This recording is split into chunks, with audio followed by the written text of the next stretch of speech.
untuk masalah ketaatan beragama untuk warga Widomatani menurut Bang Mujib sendiri gimana, Bang? Secara umum ketaatan dari keberagaman dari masing-masing agama yang ada itu sudah cukup baik. Tetapi bahwa harus kita akui juga masih terjadi banyak penyimpangan-penyimpangan sosial dan penyimpangan-penyimpangan agama. Ada 1-2 yang masih juga narkoba, ada 1-2 yang juga masih melakukan kekerasan dalam rumah tangga, ada juga yang masih melakukan penterlantaran terhadap anak dan sebagainya. Nah, ini adalah bentuk dari degradasi moral.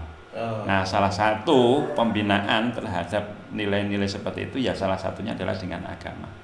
Sehingga kita harus menciptakan bagaimana masyarakat kita itu lebih taat dengan agamanya sendiri-sendiri. Ya, kalau yang beragama Islam, dia punya kesadaran bahwa saya butuh agama, saya butuh ibadah. Yang agama Katolik juga demikian. Saya punya agama, saya butuh agama, saya butuh beribadah.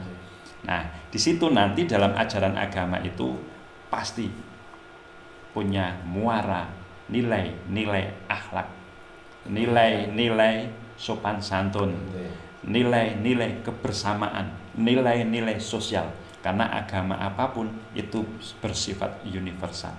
Nah, tugas dari pemerintah desa di samping memberikan pembinaan, memberikan fasilitasi dan memberikan motivasi. Nah, benar sekali apa yang diutarakan Bang Mujib, bahwa kita memang harus memperkuat diri ataupun mendekatkan diri dengan ajaran agama kita masing-masing. Jadi jangan sampai sakar PDW, gitu ya. Jadi memang perlu asupan-asupan gizi dari wilayah agama ini sebenarnya. Ini terkait dengan kerukunan umat beragama sendiri, Bang Mujib. Ya. Gimana sih? Karena Bang Mujib di sini kan sebagai Ketua Forum Umat Beragama atau FKUB, Forum Komunikasi Umat Beragama di Widomatani. Gimana itu, Bang Mujib?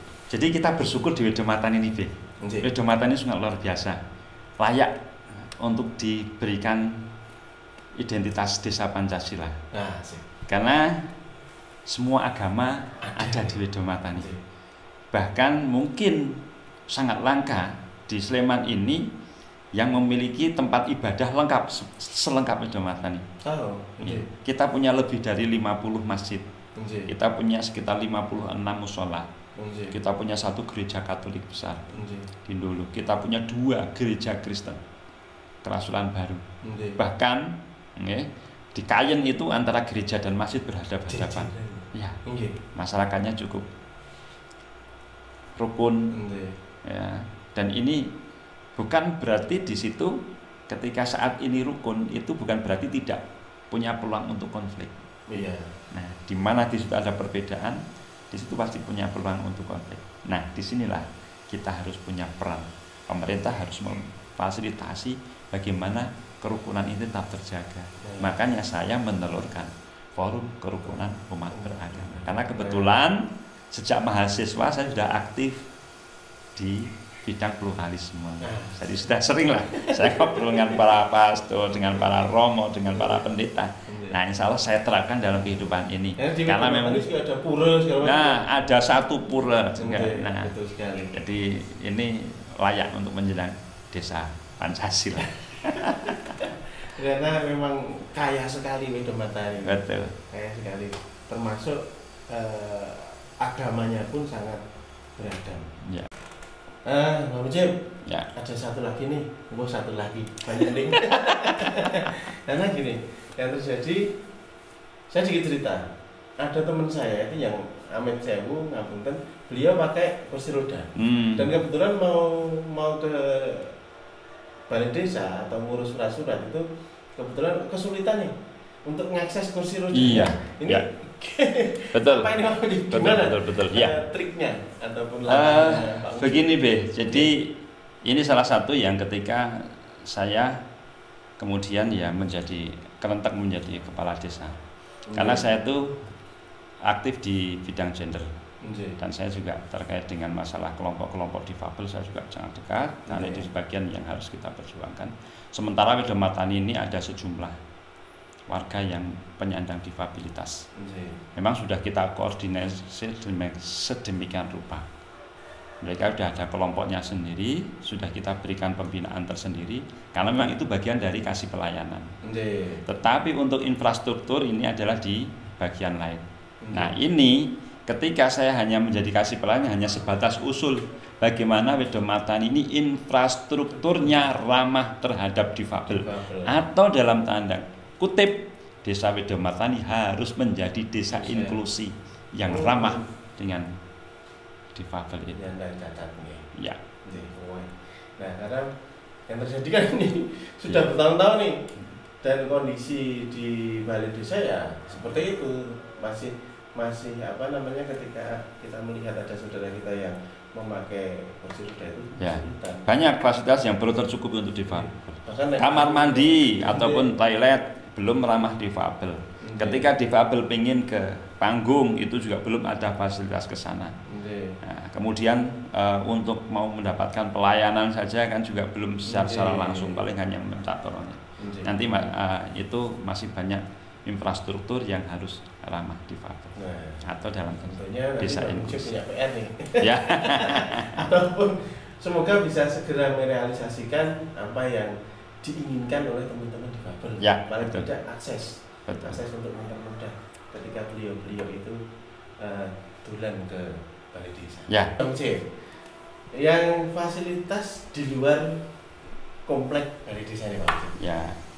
Yang di luaran terkait dengan jalan, terkait dengan irigasi, karena di Wedomartani ini banyak petani nih ya. Ya. Irigasi, kemudian jembatan ataupun fasilitas-fasilitas umum yang lain tuh pripun Mas? Apakah itu juga menjadi prioritas program Mbah Mujib?